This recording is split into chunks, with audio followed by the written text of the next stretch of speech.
นี้เวลาจะมาบอกพิธีผสมดินปลูกต้นไม้เนี่ยค่ะเอาดินเนี่ยค่ะดิน2 ส่วนเนาะดิน2 ส่วนแล้วแกบเผานี่เอา1 ส่วนนะคะปลูกผสมเนาะ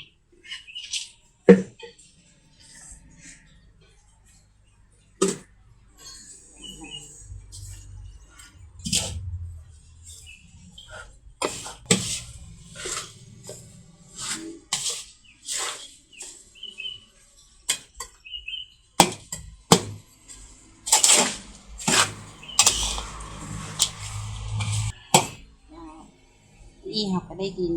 ปลูกต้นไม้แบบถูกๆแล้วนะเจ้า